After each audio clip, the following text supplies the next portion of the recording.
Hello everyone, আসসালামু আলাইকুম। কেমন আছেন সবাই? চলে আসলাম নতুন আরেকটা ব্লগ নিয়ে।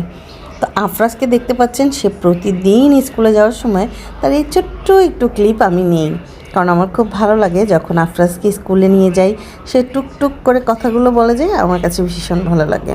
তো সকাল সকাল স্কুলে যেতে বলে যে কে যে পড়ালেখা তৈরি করলো, ঘুমাবো কি না ঘুমিয়ে স্কুলে যেতে হয়। আর এই দিকে স্কুল থেকে এসে তো সে অটোমেটিকলি ঝগড়া শুরু করে দিয়েছে একদম, যে তার এটা হলো কেন, ওটা হলো কেন, এত গরমে স্কুলে যেতে ভালো লাগে না, মানে বিভিন্ন ধরনের সে ঝগড়া। আর আফরাজ কিন্তু মোটামুটি কিন্তু সেই লেভেলের ঝগড়াটে। তার যদি কথার এদিক ওদিক কোনো কিছু হয় তাহলে কিন্তু ভীষণ ঝগড়া শুরু করে দেয়।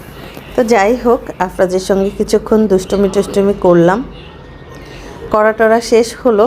এবার আফরাজকে বললাম আজকে আপনার জন্য কাঁচা আম এনেছি।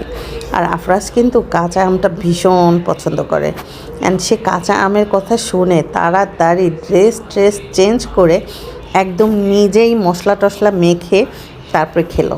তো আফরাজের জন্য কাসুন্দি বানিয়েছি, অ্যান্ড আফরাজ সেই কাসুন্দি দিয়ে আরও যা যা দিতে হয় সব কিছু দিয়ে কিন্তু মোটামুটি আমগুলো খাচ্ছে। আর আফরাজের আম খাওয়া দেখে আমি কিন্তু ভয়েস দিতে যেয়ে অনেকবার ঢোক গিলে ফেলেছি, কারণ আম আসলে এখন খেতে গেলেই দাঁত টক হয়ে যায়। তারপর রান্না করতে আজকে ইউটিউব থেকে দেখলাম যে লইট্টা মাছ এভাবে রান্না করা। তো আমরা চিটাং কিন্তু কখনো লইট্টা ফিশকে এভাবে রান্না করি নাই।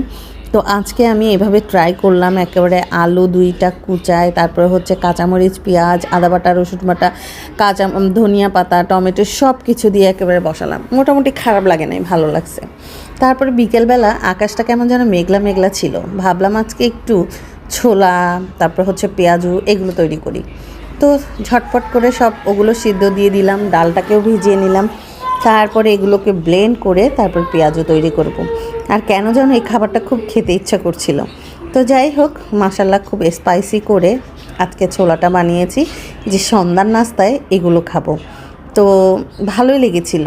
এখানে কিন্তু আমি রান্না যখন হয়ে গিয়েছে প্রায় শেষ, তার মধ্যে একটু জিরা গুঁড়া, একটু ধনিয়া গোলমরিচের গুঁড়া, তারপরে আরেকটা জিনিস দিব, সেটা হচ্ছে আমার আম্মুর তৈরি করা একটা স্পেশাল মশলা। এখানে প্রায় 20 ধরনের মশলা দিয়ে এই মশলাটা তৈরি করে দিয়েছে। তো খেতে খেতে এতটুকু আছে। আমি পুরো রোজার মাসেই কিন্তু এটা খেয়েছি, মাশাল্লাহ। এটা লাস্টে দেওয়ার পরে এত সুন্দর একটা ঘ্রাণ আসে, আপনার এই ছোলার মধ্যে আর এক্সট্রাভাবে কোনো চাট মশলা দিতে হবে না। তো এটা দিয়েই কিন্তু মোটামুটি ছোলাটা রান্না করলাম, অ্যান্ড এটার স্মাইলটা